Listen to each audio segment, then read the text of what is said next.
about, let's just have like a girl chat, and hopefully the guys enjoy this too. I really just wanted to be honest and just talk about some stuff. So actually what I'm going to do is I'm going to pour me some water. I'm going to pour me some tequila because that's when you really get the truth out of me. And I'm going to be right back, okay? So give me a second. All right, y'all. So I am back and I am cup in hand. So tequila, and then I got some water in here. So that way I can stay hydrated while I do this, because we're about to get to the nitty gritty. So let me press that button. It's me changing my lights. As y'all can see, bear with me, right? Because, you know, like I said, I want this to be casual and fun, but also like getting to know Ken in a way where I've never been very vulnerable about, but in a way that it hopefully doesn't tarnish like what I'm trying to do for real estate and the things that I'm trying to pursue. I just want to be honest about it, because these are things that I think other people are going through, and it doesn't necessarily have to be in just real estate. But as we see this crazy like market, and I'm not talking about like the market in terms of clients, but just like who's getting into real estate, who's, you know, the amount of people who do investments and don't, and like it's such a conversation now that like to me it's crazy that I have not like mustered up the nerve to get on here and talk about it. So I want to talk about, you know, what is probably one of the biggest things that people come to me about, and especially if you're a new agent or if you just don't know about me and you are trying to be my client, one of the biggest things that people are going to come to you about is your brokerage, where you work at. So unless you own a brokerage or you're a broker who manages your own brokerage, you pretty much work at a company that basically houses you, and then underneath there's just freelance agents is what I would best describe it, or agents who are contracts. So we don't necessarily have an obligation to them, but in a lot of ways we do. And a lot of times I think sometimes they actually pitch it kind of screwed and effed up, because they'll say like, oh, you know, you're your own independent contractor, but they have like certain rules and things that like they're not agreeing to, okay? And the amount of money that they even take from agents, a lot of times people see us do crazy deals and they think agents are very much undeserving of it. One, we are, the amount of work that goes into it, y'all, it's like selling a car for 30 days. Like imagine when you go to the car shop and you are selling a car, and or you're trying to sell your car and you're trying to buy it. Imagine that whole process for 30 days minimum. You literally want to pull your hair out, right? So that's kind of like the situation when it comes to like buying a house. That's why it's so worth it to have a real estate agent, because if not, the amount of stuff you have to go through, negotiations, paperwork, it's a lot. I would never buy, like let's say I came into a crap load of money, I would not probably buy without hiring an agent. Even though I am an agent, I would still hire an agent, because I've never sold $100 million house. So let's say I become a billionaire overnight, I'm not about to go try to act like I know the ins and outs of $100 million house. I'm just not. And so people who say like, oh, you know, real estate agents are not needed, all this kind of crazy stuff. Anyways, they're crazy, because they usually aren't selling $1 million homes. There's very few people who are in that tax bracket that are like genuinely like selling a house for that price. And I totally just realized that I am supposed to be looking at the camera and not the screen, but you know how that goes. So y'all gonna see me looking at both until I train myself otherwise. So let's just get into what I actually want to talk about, which is I want to talk about the fact that I have been to not one, not two, not three, not four, but 5 different companies as a real estate agent.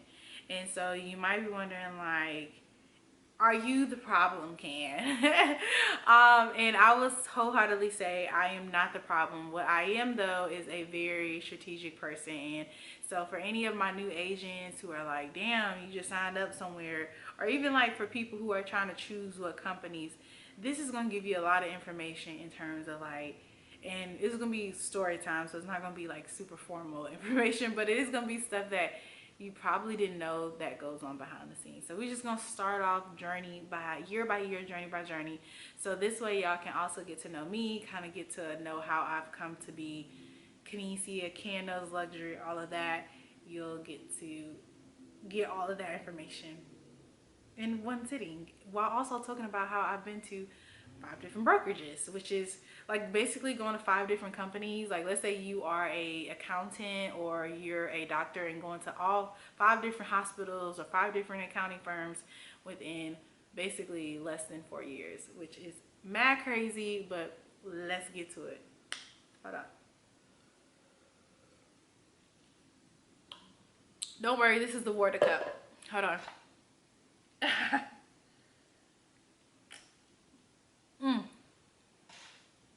Now we can get to it. So, you guys, I made a list. I had to write all this down. So, let's get to it. Just so I can remember. So, in reality, when I decided I wanted to be a real estate agent, it was really off of like, not anger, but I was like real pissed off one day. And I just started to just like realize like, outside of the money that I was going to be making, I was just not happy with like the environment I was in. And I have always had an entrepreneur spirit. I was even at that job working finance and still doing like selling hair on the side just because it was something fun for me. So with all that to say, the day that I decided that I didn't want to do corporate anymore was definitely one of the best days for me, but also I still think of it as bittersweet, because it's always one of those things that I'm like, damn, what if I would have stayed? That's just transparency. And I think any entrepreneur, no matter like who you are or what you got going on, like if you don't think like about the different options and really weigh in on them and know like, okay, I did it, but I could have maybe did it better, then you're not really growing in your business or being like very honest with yourself. So I can be honest with myself and say like, I transitioned into real estate in a way where it's not necessarily conventional. So I was only 23 years old. Nowadays you see real estate agents, and I say nowadays, it's only been a couple of years later, but you will start to see more real estate agents or more young people try to get into real estate, because you don't need a bachelor's degree, you don't need formal education, you just got to get your license and be able to sell. That said, they is capping, lapping, tapping, okay honey. If you think me 40, 50-year-olds, even 30-year-olds are giving 18-year-olds the pleasure, okay, of selling their $1 million house, maybe you meet somebody who is willing to help you out and help you put you on a few deals, but realistically, like at 18, 19, 20, people are looking at you like, back up. Yeah, you look young, you look fresh, you look wet behind the ears, okay? So with that said, when I hear people online telling people, oh yeah, I literally just saw the other day a girl saying she was 18 years old, and I'm not putting down them, but I'm just being honest with y'all. Don't let these people fool you. This is very much a people business, and if you're that young getting into it, you really need to have a strong network, and you really need to have a mentor by your side. Do not go into this by yourself at 18, 19, 20 years old. Make sure you have other solidified income. Honestly, up until like 25, have solidified income, because most people are at 20 up to like 25 aren't buying houses, and that is what it is. Like they're just not. And the more people get savvy about investing and stuff, they're not buying the houses even for themselves. They're trying to do it investment wise, which can be a whole nother beast. So again, I was 23 years old, and at the time, I was like, okay, I wanna, I wanna do something different from finance. I literally put in a LinkedIn application for a personal assistant, kind of find out it's real estate. So I should have known, y'all, the first time that I worked for this brokerage. It was what we call mom and pop kind of brokerage. It was a husband and a wife, and when I tell y'all, like, I should have known. But when you just want to like take a chance and take a leap of faith, you just be like, let's just do it. The first time they interviewed me, they was like tipsy. The second time they gave me the job, we basically was throwing them back. And don't get me wrong, most real estate agents drink, but geesh, baby, when I tell y'all we was throwing them back, okay? And it was like just a weird setup. It wasn't given very professional at all. So, and that was very different for me, leaving a corporate environment where everything's really stuffy, to just like going into like straight up like woof, goose is a goose. They were a small brokerage in the sense too that they had a small office. It was like a renovated house, so that was really cool. So it was like that part of it kind of gave me a lot of like relief from being in an office every day where it's like 400 people that worked in my original office. I was over different departments where I'm like I'm 23 years old over people who are 40, 50, 60 years old. So it was nice to kind of just be in a room where most of us are like, even if they're older than me, like my bosses were older than me, the broker and her husband were of course older. They're like in their 50s or something, but they were very down to earth in terms of like you can turn up with them and kick it. And then they had someone who did their finances, like their accounting. She was in her like early 30s. They had another girl in her early 30s, like very chill. And so it was like we were like a very basic version of Selling Sunset. All those girls in the office. There was a property manager who came in. He happened to be even cute. He was married, but he was really sweet and polite and just like easy on the eye. So that was nice. And just like it was very chill, like most days. But when I tell y'all shit would get real fast. Like the amount of like just random like moments that my broker would explode would be like random and like not necessarily on me but like on other people, like spazzing out. And like I get it, when you're managing 70 different properties, when you're managing like multiple sales, like real estate can be very stressful. It's a people business, y'all. It's not really about the properties and stuff, so people like emotions are high and she would explode. So let's just cut to the chase of why I left them. So the first brokerage, everything was cool. They believed in me so much. They like, go ahead and get your license. Like, you're doing great. So I get my license. And as soon as I get my license, that's when shit started to change. They wanted me to start signing my name on things that I didn't necessarily like have. I was A, not getting paid for, and B, didn't have like much control over, which was their property management. They had 70 different properties. They wanted me to sign my name because now I'm licensed, and they would need my licensed agent to sign off on a lot of docs. And I would just not want to because I'm like, I'm not getting paid a property manager's salary. So then I started asking for it, like, okay, well, you did promise me this, you did promise me that, but now that I got a license, this and that, like, okay, you got to cough up on something. They decided to basically, like, one day sit me down and say, okay, actually, instead of giving you more money, we're actually going to cut you off completely. We no longer need your services as an assistant, but you, of course, stay on. We want you to, not even, of course, stay on. How they supposed to me, they were like, you can, this shit was funny, y'all. They were like, hey, we're just going to have you go full-time agent. Like, basically telling me as if I had voluntarily decided to no longer accept a paycheck, which the paycheck was already a pay cut from my corporate job. So I was like,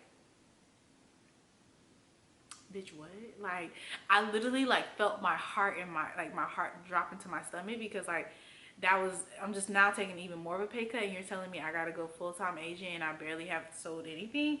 But in their head they were like, oh, we're gonna take care of you, you're gonna be fine, you're gonna do great. When I tell y'all I'm highly favored and anointed and blessed, yes Lord, I am, because within a few weeks I was able to secure a buy and a sell, but it was my first one. So I was on his team. Mind you, there's no one else on the team besides me, so he's basically just taking, and I say he, meaning the owner's husband, because he was like the agent. He's basically taking a cut of 50% of my sale, and because I didn't know anything, which I did need the help, but he didn't really like help me. There was no like step by step, this is what you write on the contract, this is none of that. So at the end of it, I was like really salty, and I was like, okay, by the time I close this out, I'm out the door. And that's exactly what I did. It's funny because one day I was showing a house with him. It was one of his homes. He did take me at least out in the field, I'll say, in terms of like getting me started, but he took me out, whatever, and I met a guy there. It was like a black guy, and I was like, okay, he seems cool. He was driving a nice car. Me being foolish enough to think like, okay, this person's legit. So I don't know if that person hit me up or whatever, but I know somehow we started a conversation where he was like, hey, do you want to join me? So, and actually, y'all, let me reverse this. This is just on the side. During me trying to transition to all of this, when you get your license, you're going to get a lot of different opportunities thrown at you, or just in general, when you start a business, you're going to start getting a bunch of people at your door knocking. You're going to be like, oh, look at all these opportunities. I'm doing great. That every opportunity ain't an opportunity. Every opportunity is not something that you actually am going to want to pursue, and you need to have discernment in order to like vet it out. Cause when I tell y'all, so I met a black guy, a young black guy, and when I tell y'all this was the biggest scam. So before I transitioned to the second brokerage, where I met the black guy while showing with the other guy, whatever, before I transitioned to his scammy ass, there was the ultimate scam in between. So I'm almost done with these people, the first brokerage, because they basically trying to make me work for nothing. And I already put in my head, like, they don't want to pay me for the property management. I was qualified, but it was just a little bit of like, once somebody sees you at a certain point, they're never going to let you. So let's just get to the chase. I meet this one guy who's like, he DMs me. He's like, hey, let's meet up. I want to talk to you about some real estate. I see you doing your thing. I've always been known to my marketing and promoting. So I said, of course. Yeah, cool. He takes me out to breakfast. He sits me down. He's really, really, really nerdy. So I'm like, okay, like whatever, clearly there's not going to be any love connection here. But lo and behold, that's what he asked me about. He's like, he basically tries to pitch to me that he wants to start a brokerage and he wants me to be like his go-to girl in terms of like the brokerage, because he wants a certain aesthetic, which I'm not like opposed to someone using my likeness. But what I did feel like was, that's a little bit much, a little odd. But I was just like, okay, let's just see what he's talking about. The first time he even shows me a house, y'all, this man lights up a blunt. Red flag 1.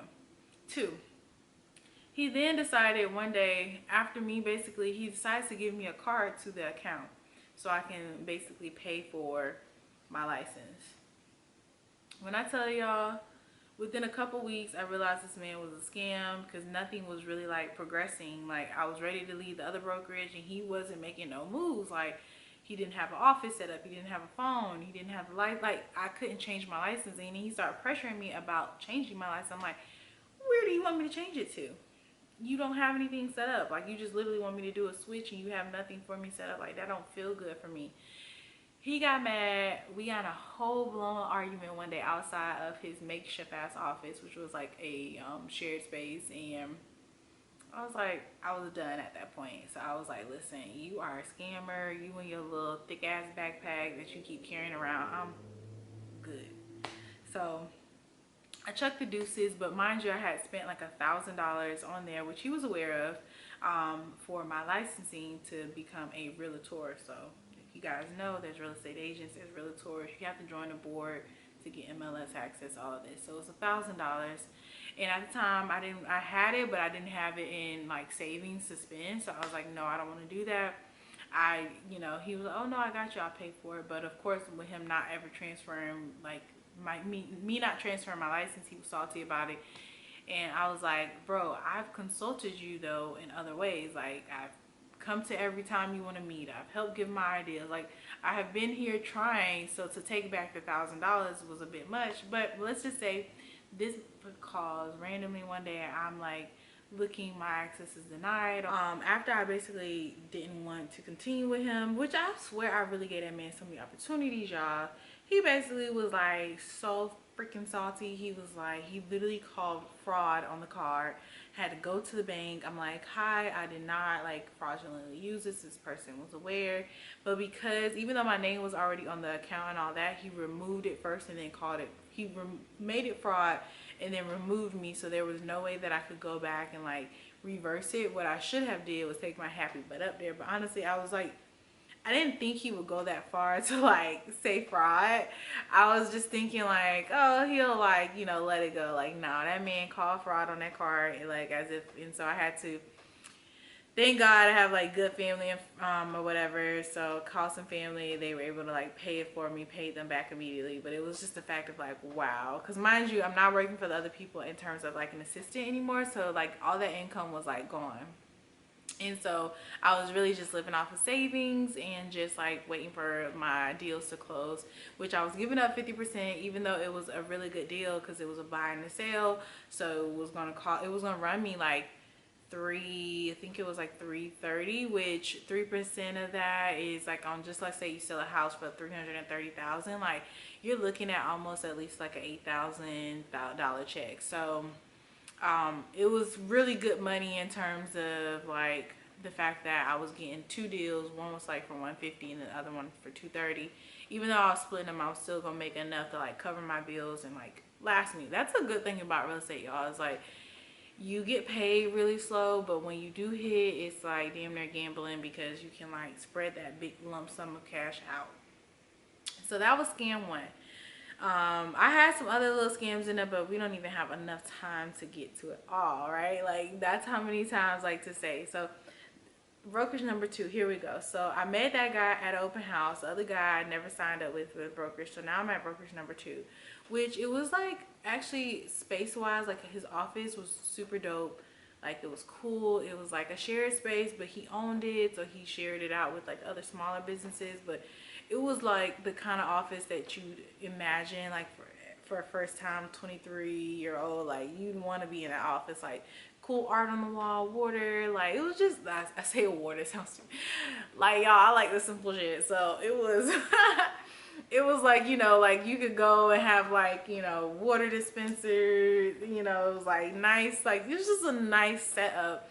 And especially in Tampa where, you know, it's a lot of cool, like beautiful spaces. It was in a great place. And so I was excited. So I'm thinking like, okay, this is where I need to be. So he was a little bit more helpful, at least on the transaction side, but not that much more. And what really turned sour was when I decided that I wanted to move to Atlanta. So during this whole process, my former friend's mother or stepmother was a broker. So she was giving me a lot of guidance and like really checking in with me a lot to be like, hey, come to Atlanta, you're gonna love it. And I can't say that that was wrong, that I was going to love it, but what I will say is, um, yeah, I'm not gonna say anything bad actually. I agree, and I'm thankful for the opportunity that that person gave me to come to Atlanta because honestly, if I had still been in Tampa, I don't know how long I would have stayed in real estate. Because in Tampa, like I tell people all the time, one, the houses are like the price of the house to be a first time home buyer in Tampa, you got to really have your shit together because you're buying in Florida where the real estate is much more expensive. This is my little, yeah, anyways. So, the second place was really dope. I'm going to call, so the first place I'm going to call Mom and Pops. The second place was, I'll say, I'll call it the Selling Tampa because it was so cute, y'all. It's like the cutest little office. And I really enjoyed the space. I was bringing clients there. Like I was vibing, okay? I shot a video there. Like I was, oh my. But what fell out with me and him was when I wanted to move to Atlanta, okay? So I started to notice that although he wanted a certain amount of money from me too, because every brokerage has a split, especially the nicer ones or the ones that feel obligated, he wasn't, again, providing any clientele. He wasn't doing anything that really added to me making more money. And so I was a little tight. But I'm respectful, so I was going to bow out with grace. So once he caught wind that I wanted to move to Atlanta, I think he kind of started to sour the deal a little bit. So I was like, I started to kind of just make plans to relocate. So I did have one other deal with him. One deal with him. I closed it out. That was done. But again, I didn't really feel like he was helping me. And that's when I stumbled upon another brokerage. So now we are on brokerage number 3. And this is all right before I left Atlanta. And this is actually all within like a year's time frame. I don't even know if I remember exactly like how I terminated working with him. I think I just kind of was like done because I just felt like, you know how the room's like a little weird and like I never got to see him a lot too. So it was just like, okay, I'm out, whatever. But I thought it was pretty amicable. I still had one pending transaction with him, a rental that we were like literally pulling teeth to get money for. But I felt like, you know, he would be okay with paying me. At least I thought it was like not that bad. But we'll get to that in a minute. So now we're on to Brokerage 3. When I met Brokerage 3, I was already shopping around a couple different places. And when I met Brokerage 3, I decided that I wanted to be a little bit slower about it. And to be completely honest with y'all, if I was still in Florida, it's a 99%, I'd say 90. It's a 60 to 70% chance I would still be with Brokerage 3. Brokerage 3 was giving me very Sweet Home Alabama vibes. Like, they were very like, oh, cozy. They were women owned. Or ran, the broker was a woman, the managing broker was a woman. Like, it was very like, I felt comfortable there. I again, the office space wasn't as like modern, but it was still very nice. It was also a renovated house like the first place, so I was used to that. And it was 100% commission split, which was freaking dope. So meaning I didn't really have to give them any money other than just like transaction fees, so a couple $100, but everything else was mine. And I think I might have did maybe one deal with them because it was such a short amount of time right before I like officially came to Atlanta, picked out a place and all that. Now, on another story time, we will talk about how I met my real estate boyfriend at that brokerage. This was my, uh-oh. All right, y'all. So we're going to pick up where we last left off, which was me dating at my brokerage. And yes, the tequila is kicking in, so bear with me. So basically, I met a guy at my third brokerage. After I left the second, and I knew it was gonna be short term because I was planning to move to Atlanta. I hadn't like picked out my place yet, but I was like very, very close. My friend's mom was convincing the shit out of me, and so I was like, it's done, it's a wrap. It's a wrap. Like you. It was a wrap for Tampa. And like I said, you just gotta know, like, I knew two things, which was actually very true about, I knew marketing wise was where I was gonna probably at least try to push for my clientele. So that meant if I'm gonna push for marketing, I need houses that look really marketable. Tampa don't not have marketable houses, but what Tampa do have is like, for the price point, you damn near need, like, you need to show like the million dollar houses, and just to get in the door to go view those is even hard.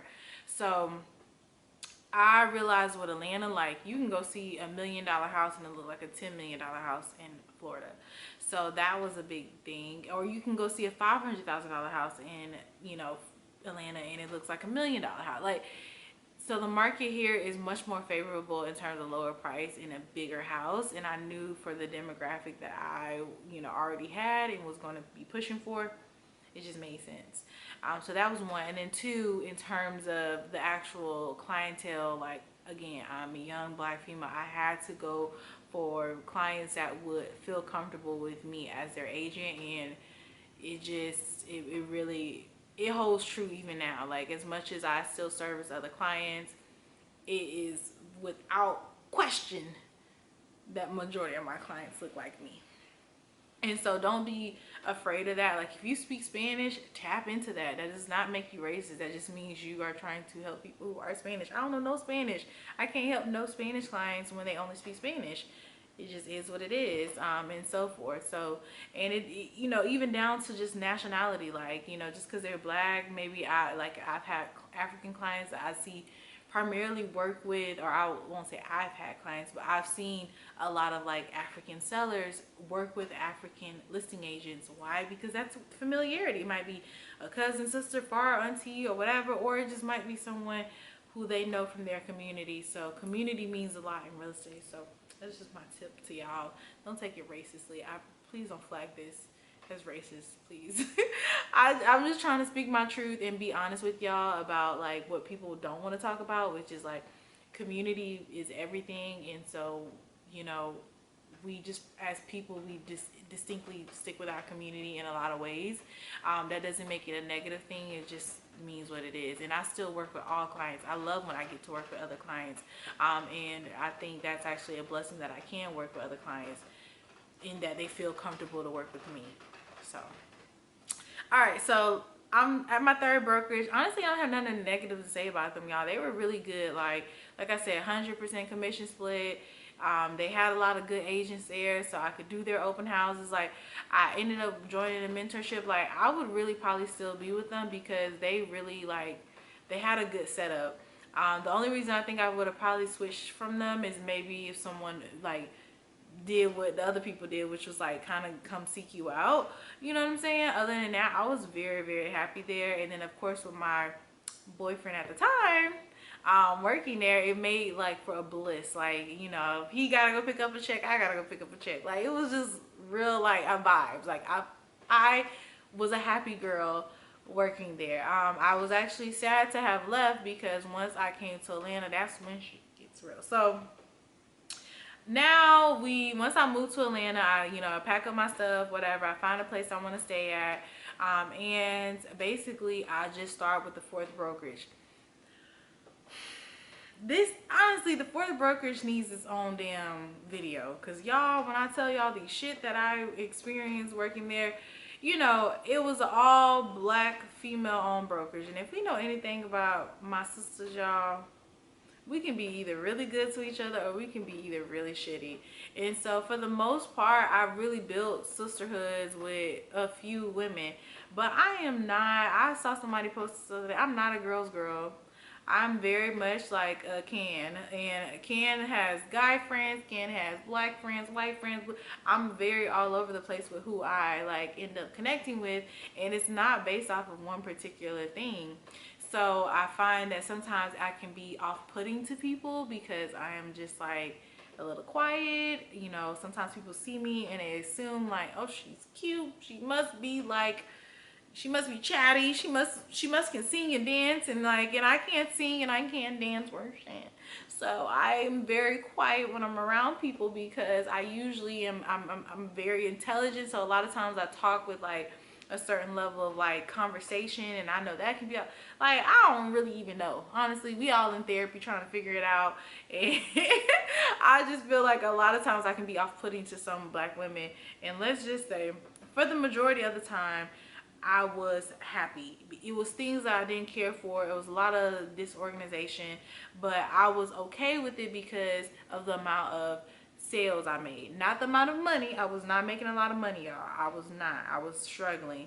But I was able to make a certain amount in sales in terms of volume. Like, I was turning over a crap load of houses. But like I said, that split every single time is going to get you. And I was giving out a huge amount of money. To the point, y'all, let's just break it down. Your girl was, I think in 1 year, the last year that I was with them, I generated in sales volume roughly $5 million, and I could have made $120,000. I went home with like 54. That means that is sad. Like, I have to take a deep pause and like not even cry about it, because like that's less than half of it.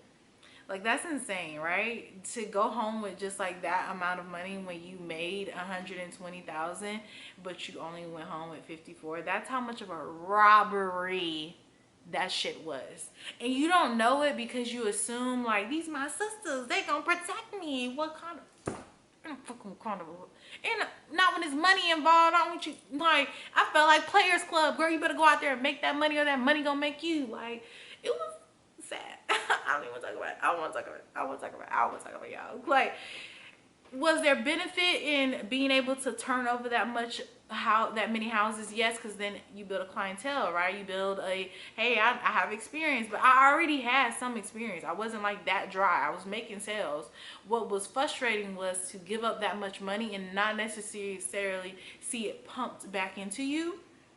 And especially because, like I said, the third brokerage, they were very organized and they didn't ask for a dollar. So, and a lot of the services that they offered was free in comparison to this other place where, okay, even if you're, I'm paying out for the leads is what we call it, or the clients, it still wouldn't have been as much. And it was heartbreaking once I really started doing my numbers and realizing how much money I was giving out.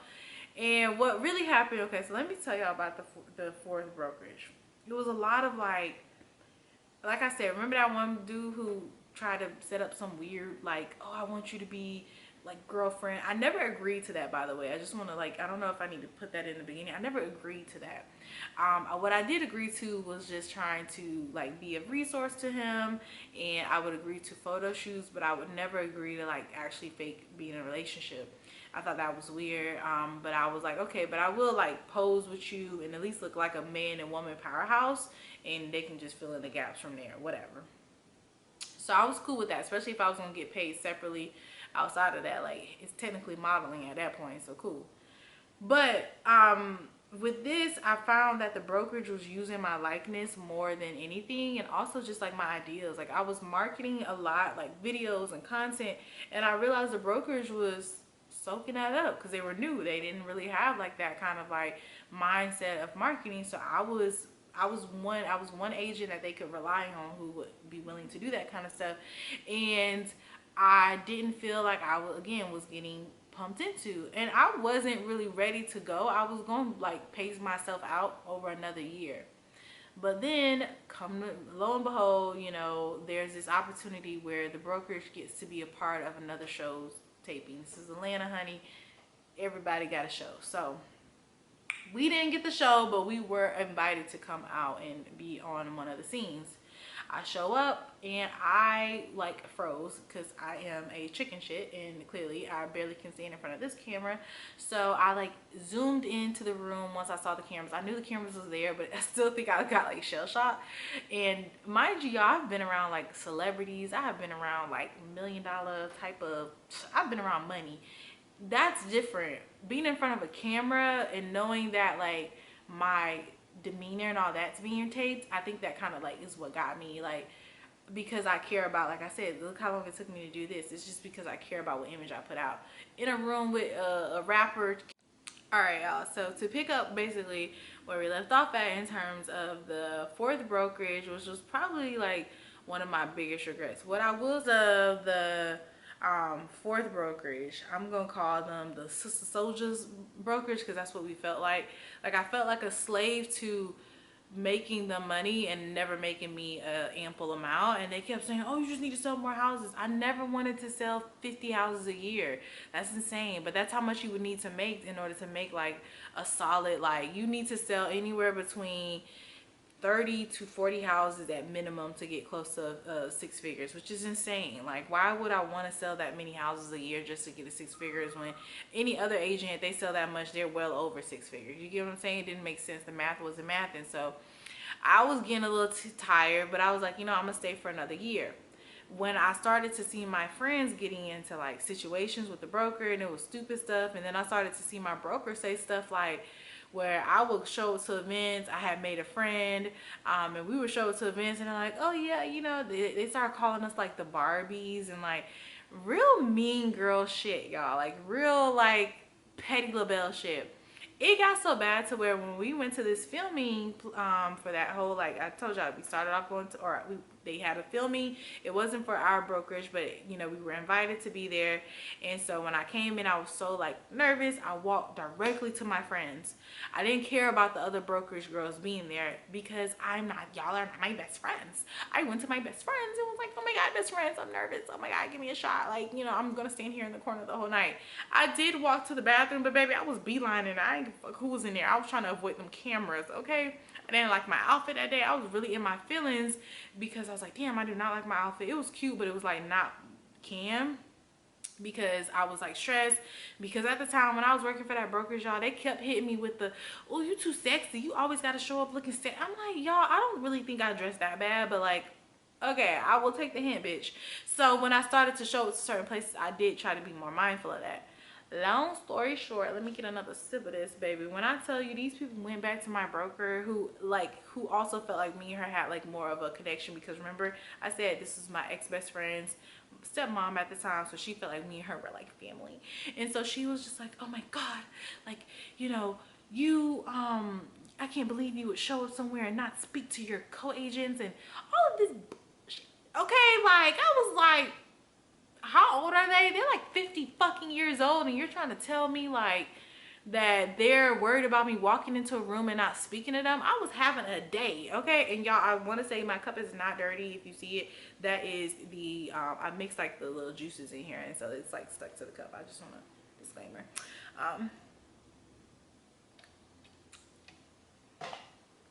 But yeah, back to it, y'all. I was like, they almost let the Florida girl come out and snap on them and tell them like, y'all are tripping. I have like literally been here working with y'all. Like, I've never caused any like real like strife. If you feel like I walked in a room and didn't speak to you, just pull me aside and say, hey bitch, are you mad at me? Like, let's fix down now. Like, let's get to the bottom. Or at least write me, or at least the next time you see me, be like, oh girl, you didn't even speak to me. Like, and I would be like, oh my God, I'm so sorry in my like fake voice. You know what I mean? Like, I would at least like, oh yeah, no, I'm genuine. Like, I really would have been like, damn, I'm sorry. Like, I was just in my feelings, girl. I didn't like my outfit. It was a lot going on. I was ready to go. And honestly, I was so in my nerves that night, y'all. I literally went and made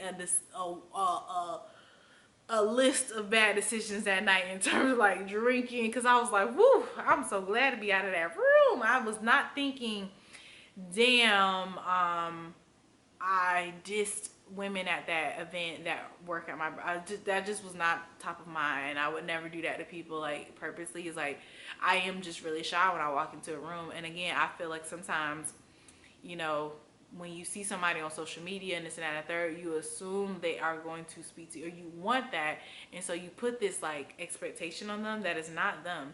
I'm a very much a quiet person. I can be almost like, if I don't got no liquor in me, I'm pretty much like glued to a wall. I'm not gonna dance. I'm just, because I'm nervous, you know what I'm saying? And I will talk, like I will, and I will like open up depending on like if I force myself, but for the most part, I need a little whew, get myself to going, you know. So that happened, and I promise y'all, after that, every event that we had or had a gathering together, it became a, you didn't speak to so and so, you didn't speak to the point that it became where on the last like straw, my broker fired me. You guys, I had 4 houses under contract. I had closings. It was a month before I was moving into my apartment, a month exactly before my birthday. It was such a stressful time, and she fired me because someone said I said something that I didn't say. And it was down to the point that even the person was like, oh, I didn't say it like that. But it was so much tension because I was just like not like their like team player, and I not even gonna say team player, I just didn't care about like them, to the point that I like didn't pander to that bullshit, and I never reached out to them because I was like, oh, they'll get over it, but they never got over it. And she, being the broker, never like really like tried to like let it die down or like squash it and say, hey, this is just how this girl is, like y'all gotta stop overthinking it, she doesn't mean any harm. It wasn't, that conversation was never had, and therefore it just escalated. And I just realized, like, when it comes to groups, like I'm a very like, I have to be very mindful of like what groups I join, because I am not I'm not to say like a team player, or not to say like I'm even not a girl's girl, but I can be off-putting because I am a very like, keep a lot of my feelings to myself, and I may not tell you that I'm like sad or happy or mad. And so you might take it personally if you see me walk in a room and I'm not like the same joyous person that you see me with other people. And again, like I said, I think sometimes it's really just other people's expectations of what you should and shouldn't be. People assume I should be really, really sweet to them. People assume I should be like, you know, kiki, and it's like, I'm only doing that with people that I feel like I'm going to receive that back with. And usually I have to build that relationship. Am I nice to people? Yes. Am I friendly? I'm working on it. I'm in therapy, y'all. Bear with me. And so I like, if I'm talking to a client, of course I'm reputable, and just like, I don't know if reputable is the right word, y'all. Excuse me, tequila's kicking in. When I'm talking to a client, I am very like sweet to them. But all that said, it was just a lot. It was just a lot. So to wrap it up, rapido, okay? So right before I did get hired back, I begged my way back into that situation, I won't lie. I decided to reach out to a brokerage that I had originally reached out to when I first got into real estate. And this was like years ago when I was in Tampa. And so now, being that it was 3 years later, licensed, all of that, I'm here in Atlanta. I'm like, God, just bear with me. Now we're on brokerage number 5, y'all. And when I tell y'all, if I go anywhere from here, it's only up. It's only up, baby. And it's such a blessing. Like, I had always wanted to work for this brokerage. I had always like had my eyes on it, but you have to have, for the most part, you have to have a certain amount in sales unless you join a team. And I had the sales. Like I said, I wasn't making a lot. And so when it comes to like certain brokerages, if they are a higher end brokers, they ask for a certain amount that you have to have sold. And so I was able to come in easy breezy. They like actually wanted me to come, and like that felt so good to like aspire to something and then kind of put it on the back burner, and then they really end up coming to me. So like, and that's a lot of my real estate career. So when I tell y'all, like, just everything panned out the way it should be, like 5 brokerages later, but I'm here to tell the tale. And even with the last one of the year, like I said, it was catty, it was this and that and the third, but I was appreciative for the fact that I made it to Atlanta. I was appreciative that I did get some bonds with some women there. I was appreciative for a lot of things. How it ended was just like petty bullshit. That's just kind of how sometimes shit, that's how the cookie crumble. You dealing with people, you dealing with emotions. Like, it is what it is. It's nothing to really for me to be like, oh my God, like, you know, so salty about, because in that case I could be salty about all of them, right? But at the end of the day, like, God has put me in a position where like none of that matters, and like I'm just so happy, and I feel like good about when I'm presenting myself to clients and I say the company that I'm with. All right, like that means a lot to me. Like, you know, I'm coming correct, okay? Like, I'm proud to say where I am. I'm proud to rep it. I'm proud to wear the name. And I want to continue to always like have that. But I'll say for entrepreneurs, for real estate agents, no matter what you're doing, no matter even if you're just like, and this actually goes a lot. I'm mentioning entrepreneurs because like those are the people, of course, that I think of top of mind. But like, in all reality, this goes heavily towards people who work for you know, for 9 to 5 like companies, because where you work matters. Had I been even the first place, like if you technically want to start off my journey of even just working in general, had I been happy at that company, I would have never gotten into real estate. Had I not been happy at the in terms of like at least what I was doing, I would have never moved to the next one. Where you work at means a lot, and don't take that shit lightly. Like, if I ever learn anything, it's to not take lightly where I work at, and that, you know, it does matter. And it's okay if you got to kiss a couple frogs to get there. Like, it's, you know, I've never had anything easy from, you know, I ain't gonna say never had anything. I've never had, I've never been afraid of anything that was hard, because I always felt like God was gonna put me in the right places at the end of the day. So I hope y'all enjoy this. I'm like slightly which I'm glad, because this was fun, this was good. I want to talk more. I told myself like the next thing I talk about would be maybe like the dating in real estate, being a real estate agent here in Atlanta. I think honestly I should make one just specifically about being a real estate agent in Atlanta, especially being a single real estate agent in Atlanta. I think, you know, a lot of times y'all see ones that are glammed up and all of that and they married. They got a whole different lifestyle than these single ones, honey. We in a whole different bracket, baby, because, you know, they're going home to their husbands, honey, baby. We out here in these streets, so it's different for us who are, and I'm, you know, dating, of course, but like it's different for us who don't have like, you know, a ring on our finger to like differentiate in terms like how men approach us in terms of business. And so I think that would be fun to chat about. So maybe that'll be the next one. So hopefully y'all like this one. Comment, let me know what y'all think.